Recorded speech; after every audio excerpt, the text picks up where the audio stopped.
The morning of May 27th, 1541.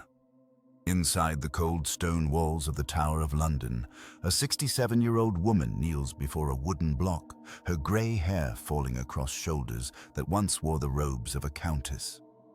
The executioner, young, inexperienced, visibly nervous, raises his axe above Margaret Pole's neck. What should be a swift, merciful end to the life of England's last Plantagenet princess will instead become one of the most horrifically botched executions in the Tower's blood-soaked history. The axe comes down, but not cleanly. Margaret screams. The blade strikes her shoulder, then her neck, then her back as she tries to rise and flee. It will take 11 brutal strikes before the Countess of Salisbury, cousin to kings and mother to a cardinal, finally dies in a spreading pool of her own blood. This was no common criminal meeting her end on Tower Hill. Margaret Pole was born into the very heart of English royalty, granddaughter of George, Duke of Clarence, and niece to two kings, Edward IV and Richard III. Her Plantagenet blood ran as pure as any in England, perhaps purer than that of the Tudor monarch who ordered her death. For over 60 years, she had navigated the treacherous waters of court politics with remarkable skill, surviving the rise and fall of dynasties, the execution of her own father, and the suspicious deaths of princes and pretenders alike. She had served as governess to Princess Mary, Henry VIII's daughter by Catherine of Aragon, earning the king's trust and apparent affection. Henry had restored her family's titles and lands, making her one of the wealthiest women in England. She seemed untouchable, a beloved figure who had transcended the bitter factional disputes that consumed Tudor England. Yet on that spring morning in 1541, she knelt condemned as a traitor, her noble blood marking her not for honor, but for destruction. The charges against her were a masterpiece of political manipulation, woven from the thinnest threads of guilt by association. Her true crime was not treason against Henry's crown, but the treason of her bloodline, carrying within her veins the genetic memory of rival claims to England's throne. At 67, she posed no personal threat to Henry VIII. She was neither conspirator nor rebel, but she was something far more dangerous in the king's increasingly paranoid mind. She was a symbol of legitimacy that predated Tudor rule. Her son, Reginald Pole, had fled England years earlier, eventually becoming a cardinal and one of Henry's most vocal critics on the European stage. When the Pope made Reginald a cardinal in 1536, Henry's rage turned toward the family he could still reach. Margaret became a hostage to her son's defiance, a pawn in Henry's increasingly desperate attempts to silence opposition to his religious reforms and secure his dynasty's future. The execution that awaited her was meant to be a quiet affair, no public spectacle, no crowds baying for blood. Henry understood the optics perfectly. This was the judicial murder of an elderly woman whose primary offense was having been born into the wrong family at the wrong time. Even by the brutal standards of Tudor justice, Margaret Pole's execution represented something uniquely cruel. The systematic destruction of England's oldest noble bloodline, carried out with an incompetence that transformed intended mercy into prolonged agony. What unfolded in the Tower's courtyard that morning would haunt witnesses for the rest of their lives. It was an execution that no one, not the victim, not the executioner, not even the king who ordered it, was prepared for. Margaret Pole possessed blood that was both her greatest asset and her ultimate death warrant.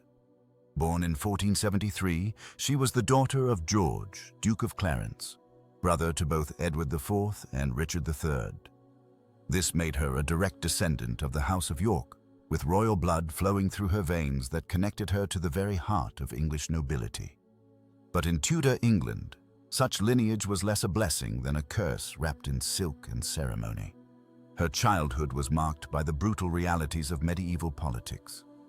When she was just 4 years old, her father was executed, allegedly drowned in a butt of Malmsey wine on orders of his own brother, Edward IV. The charge was treason, though the real crime may have been George's inconvenient ambition and his dangerous proximity to the throne. Margaret learned early that royal blood could be spilled as easily as it could be honored. Despite this traumatic beginning, Margaret's noble birth ensured she remained valuable in the marriage market of Tudor politics. In 1491, she wed Sir Richard Pole, a loyal supporter of Henry VII. The marriage was strategic. Henry Tudor needed to bind former Yorkist nobles to his new dynasty, and what better way than through marriage alliances that transformed potential enemies into family. Through this union, Margaret became the Countess of Salisbury, a title that would later be restored to her in her own right. Her relationship with the Tudor family was complex and deeply personal. When Catherine of Aragon arrived in England as a young Spanish princess, it was Margaret who served as her governess and closest companion. The two women formed a bond that transcended the typical mistress-servant relationship of the Tudor court. Margaret guided Catherine through the treacherous waters of English politics, taught her the language, and became perhaps her most trusted confidant. This intimate connection would later prove catastrophic when Henry VIII's great matter tore the kingdom apart. Margaret's position at court seemed unshakable during the early years of Henry VIII's reign. The young king showed her considerable favor, even restoring her family's ancestral title of Countess of Salisbury in 1513, making her one of the few women to hold a peerage in her own right. She was granted vast estates and became one of the wealthiest nobles in England. Henry appeared to view her as a maternal figure, someone who bridged the gap between his father's suspicious reign and his own confident monarchy.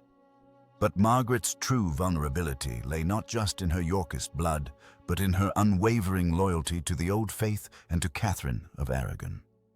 As Henry's marriage to Catherine crumbled and his break with Rome accelerated, Margaret found herself on the wrong side of a religious and political revolution she could neither understand nor accept. Her devotion to Catherine remained absolute. She refused to acknowledge the annulment, rejected Henry's supremacy over the English Church, and maintained her belief in the legitimacy of Mary Tudor as the king's only true heir. By the 1530s, Margaret Pole had become a walking symbol of everything Henry VIII was trying to destroy. Her very existence challenged the legitimacy of his new order. She represented the old nobility, the Catholic faith, loyalty to the Pope, and, most dangerously of all, she embodied an alternative claim to the throne that could never be completely extinguished as long as she drew breath. At 67 years old, she was no longer simply a noble lady at court. She had become a living reminder of a world Henry was determined to bury forever. Henry's reign had reached a paranoid crescendo by 1541. The king, who had once been hailed as a Renaissance prince, now saw enemies in every shadow, and Margaret Pole's very existence had become an unbearable threat to his increasingly fragile grip on power. Her bloodline was her crime.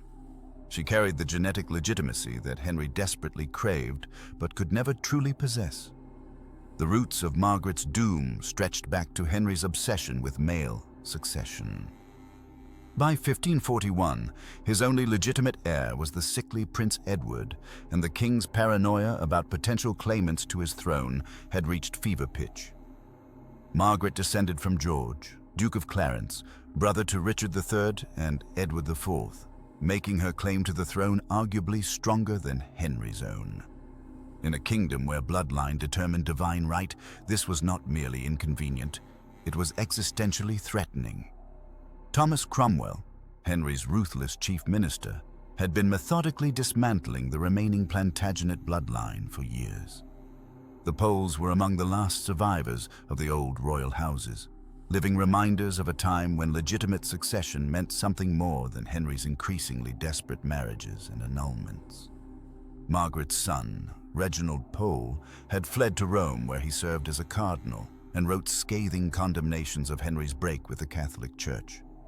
But the king could not reach Reginald, so he would destroy what the cardinal loved most. The political calculus was brutally simple.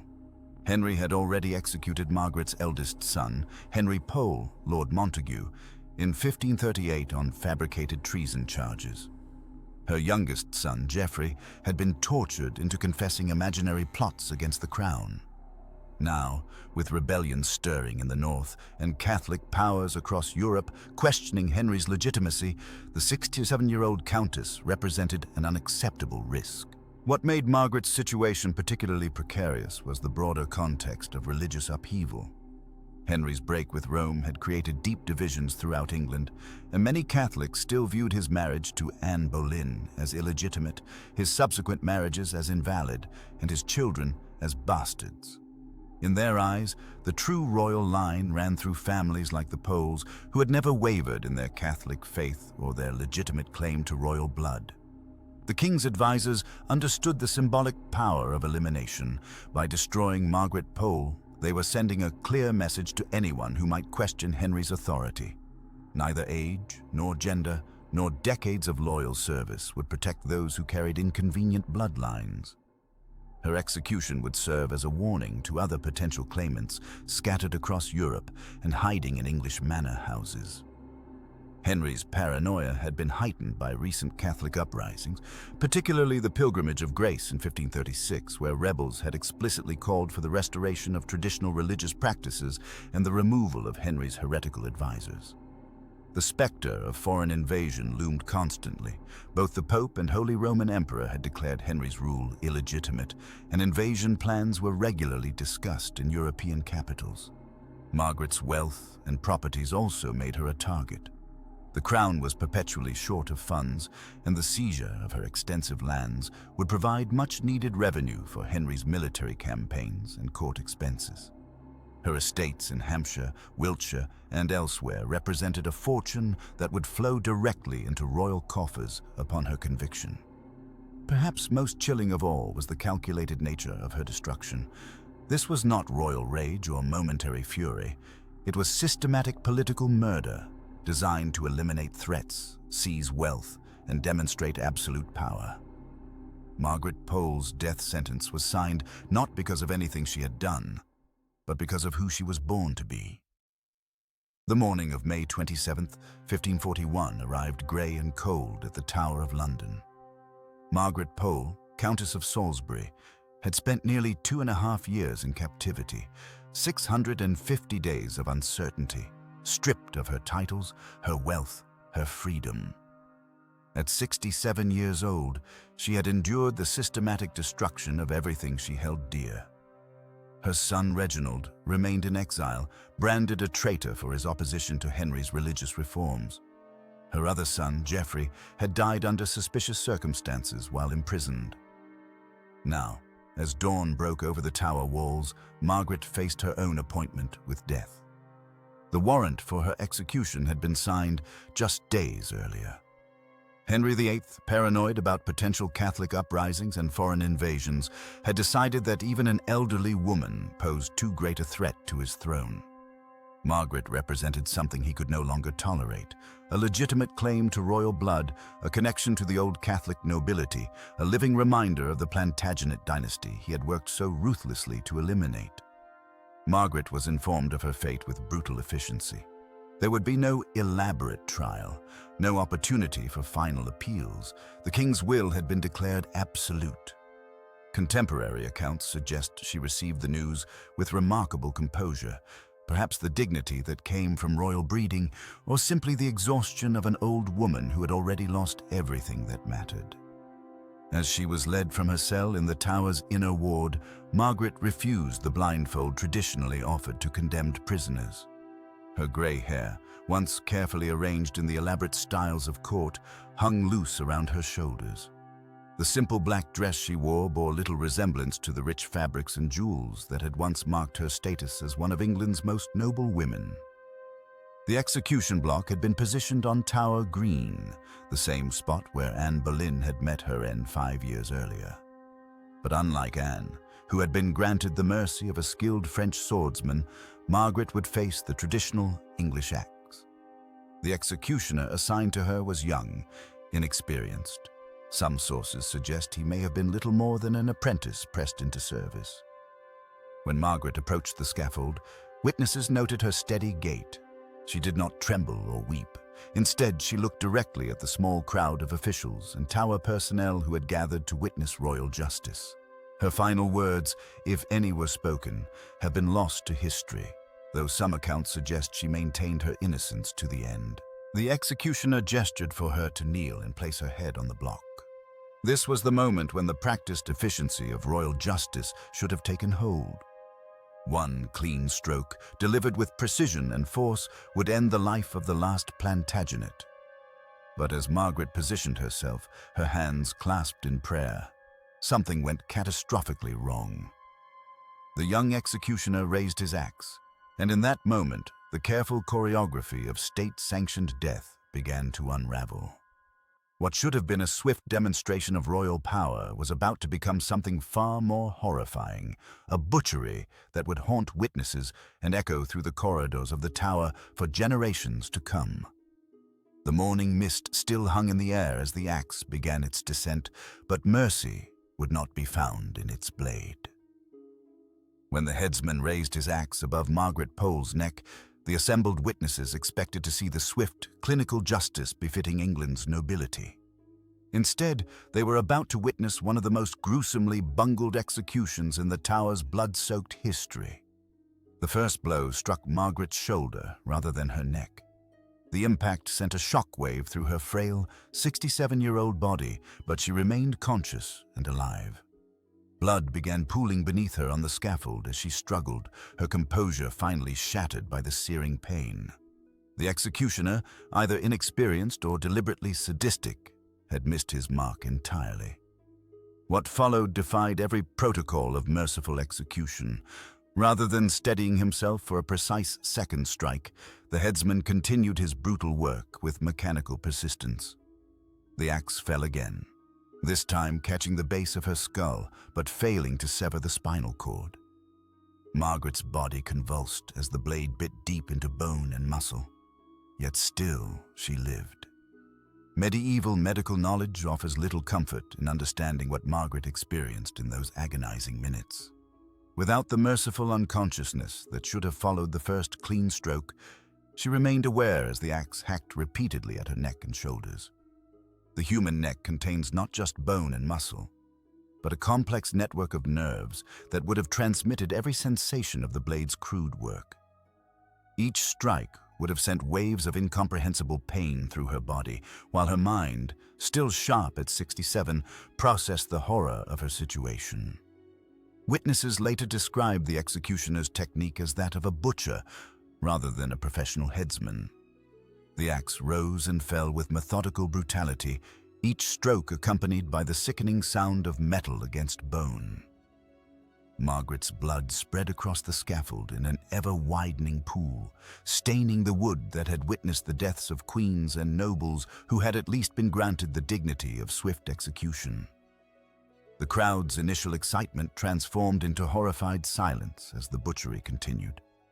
Even in an age accustomed to public executions, this spectacle crossed the boundaries of acceptable brutality. Some witnesses turned away, unable to watch the systematic destruction of an elderly woman whose only crime was her bloodline. By some accounts, it took 11 strikes before Margaret Pole finally died. 11 separate blows of the axe, each one a testament to the crude vengeance of a king who had grown paranoid in his final years. The woman who had once held the infant Henry VIII in her arms, who had been godmother to his daughter Mary, was literally hacked to death on his orders. The executioner's blade had done more than end Margaret's life. It had created a spectacle so horrific that even hardened courtiers spoke of it in whispers. The scaffold, designed to project royal authority through controlled violence, instead became a stage for uncontrolled butchery that revealed the moral bankruptcy of Henry's reign. When the axe finally fell for the last time, Margaret Pole's body lay mangled and broken, her grey hair matted with blood. The woman who had survived the reigns of 5 monarchs, who had witnessed the rise and fall of the Plantagenets, had been reduced to a testament to the arbitrary cruelty of absolute power. The Tower had seen many executions, but few as barbarous as this methodical destruction of an elderly woman whose dignity was stripped away with each failed stroke of the blade. A 70-year-old woman, butchered like livestock on the Tower Green, even by Tudor standards. This crossed a line that, horrified witnesses and reverberated through London streets like a shockwave. The botched execution of Margaret Pole didn't just end her life. It shattered something fundamental about how the English viewed their king's justice. The immediate reaction among those who witnessed the spectacle was one of profound revulsion. Court observers, hardened by years of watching Henry's judicial murders, found themselves shaken by what they had seen. The Spanish ambassador Eustace Chapuis, no stranger to documenting Tudor brutalities, wrote to Emperor Charles V describing the execution as pitiable and noting that even hardened courtiers appeared disturbed by the events. The very mechanics of what had transpired, an elderly woman fleeing the executioner's axe, struck down repeatedly like a hunted animal, violated every notion of dignified death that English nobility held sacred. But it was among London's common people that the real psychological damage manifested. Margaret Pole had been known as a pious, charitable woman who had endured decades of royal persecution with remarkable grace. Her brutal end sparked whispered conversations in taverns and marketplaces, conversations that courtiers reported back to the king with growing unease. The people had watched Henry destroy monasteries, execute chancellors, and behead wives, but the image of an ancient noblewoman being hacked to death seemed to crystallize their growing fear that no one was safe from their monarch's fury. Within months, stories began to circulate that transcended the already horrific reality. Some claimed that Margaret had cursed the king with her dying breath, predicting that his line would die out within a generation, a prophecy that would gain eerie credence as Henry's children struggled with succession.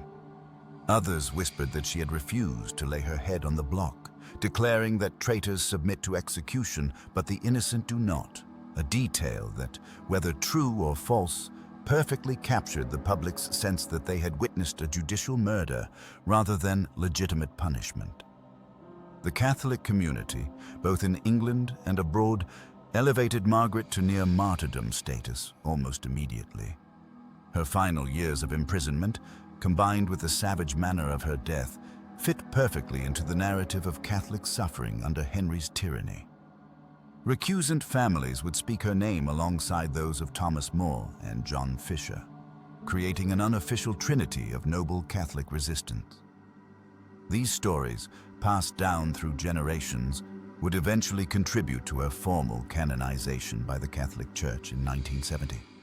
Perhaps most significantly, Margaret's execution marked a turning point in how the English viewed their king's justice.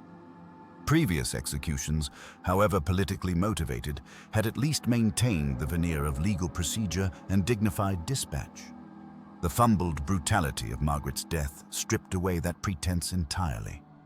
Chroniclers noted a shift in public demeanor. The crowds that once gathered eagerly to watch executions began to dwindle, replaced by smaller, more subdued audiences who seemed motivated more by morbid obligation than genuine enthusiasm. The psychological impact on Henry himself became apparent in the years that followed. Never again would he order the execution of an elderly noblewoman, and palace observers noted his increasing reliance on private executions away from public view. The king, who had once reveled in the theater of public justice, seemed to recognize that Margaret Pole's death had revealed something ugly about his reign that even he preferred to keep hidden. In the end, Margaret's horrific death accomplished something her dignified life never could. It forced England to confront the true nature of Tudor justice and question whether any cause justified such calculated cruelty. Margaret Pole's butchered execution became something far more dangerous to Henry VIII than her living presence ever could have been. It transformed her from a political inconvenience into a symbol of royal brutality that would haunt the Tudor dynasty for generations. The very grotesqueness that Henry intended as a display of absolute power became instead a testament to his descent into tyrannical madness. Within months of her death, whispers began circulating through European courts. The Holy Roman Emperor, Charles V, already horrified by Henry's treatment of his Aunt Catherine of Aragon, now spoke openly of the English king as a monster who murdered elderly noblewomen in fits of rage. French ambassadors reported back to Francis V with accounts so disturbing that even hardened courtiers Men accustomed to political executions expressed revulsion at the details. Henry had wanted to project strength. Instead, he had revealed something far more unsettling. A ruler so paranoid and vindictive that he would order the hacking apart of a 67-year-old woman whose only crime was her bloodline. The psychological impact on Henry's own court was immediate and lasting. Nobles who had once felt secure in their positions now understood with crystalline clarity that royal favor could evaporate without warning, and that age, gender, or past loyalty offered no protection against the king's wrath. The Spanish ambassador Eustace Chapuis wrote that courtiers began speaking in hushed tones, afraid that even private conversations might be construed as treason. Margaret's execution had demonstrated that Henry's paranoia recognized no boundaries. If a woman who had served his family faithfully for decades could be destroyed so brutally, who among them was truly safe? But perhaps the most profound impact was on the institution of monarchy itself. Medieval and Renaissance Europe operated on the principle that kings ruled by divine right, their authority sanctified by God's will. Executions, even brutal ones, were typically justified as necessary acts of justice. Margaret Pole's death shattered this narrative. Here was a woman whose piety was unquestioned, whose royal blood was arguably purer than Henry's own, butchered not for any coherent crime, but for the accident of her birth. European chroniclers began questioning not just Henry's judgment, but the very foundations of absolute monarchy. If kings could become so corrupted by power that they murdered the innocent with such savagery, what did this suggest about the divine nature of royal authority? The execution also marked a turning point in how political violence was perceived and recorded. Earlier brutal executions, like that of Hugh Despenser, were typically described in terms of deserved punishment for clear crimes. But contemporary accounts of Margaret's death consistently emphasized her innocence and dignity, creating a new narrative framework: the noble martyr destroyed by tyrannical power. This template would be repeatedly invoked in later centuries whenever discussing the dangers of unchecked royal authority. Most remarkably, Margaret's horrific death ultimately contributed to the very outcome Henry had desperately tried to prevent: Catholic resurgence in England. When her grandson Reginald Pole returned as papal legate under Mary Tudor, he carried with him not just the authority of Rome, but the moral power that came from his family's suffering. Margaret's martyrdom had transformed the Pole family from political threats into symbols of Catholic resistance, their blood sacrifice legitimizing the counter-reformation that briefly restored England to papal authority. Henry VIII died believing he had secured his dynasty's future through ruthless elimination of potential rivals. Instead, Margaret Pole's agonizing death became a permanent stain on Tudor legitimacy. A reminder that power maintained through such barbarity ultimately consumed those who wield it, leaving behind only horror and the bitter taste of unnecessary cruelty. Margaret Pole's horrific death at the Tower of London became more than just another Tudor execution. It crystallized into a symbol of how far Henry VIII's England had descended into systematic brutality. When the dust settled on that bloody May morning in 1541, what remained was not justice, but a grotesque monument to unchecked royal power and the complete erosion of traditional English values. The botched execution revealed something profound about the nature of tyranny itself. Henry's regime had become so consumed with eliminating perceived threats that it lost sight of basic human dignity. Margaret wasn't just killed. She was butchered in a display that shocked even hardened observers of Tudor justice. The multiple axe blows, the elderly woman's desperate attempts to escape, the executioner's fumbling incompetence, all of it spoke to a government that had abandoned careful deliberation for crude, terrorizing violence. What makes Margaret's fate particularly haunting is how it represented the systematic destruction of England's ancient noble families. The Plantagenets, who had ruled England for centuries, were being methodically erased, not through honorable combat or political maneuvering, but through fabricated charges and public butchery. Margaret's execution was both literal and symbolic murder, the killing of a woman and the death of a bloodline that connected England to its medieval past.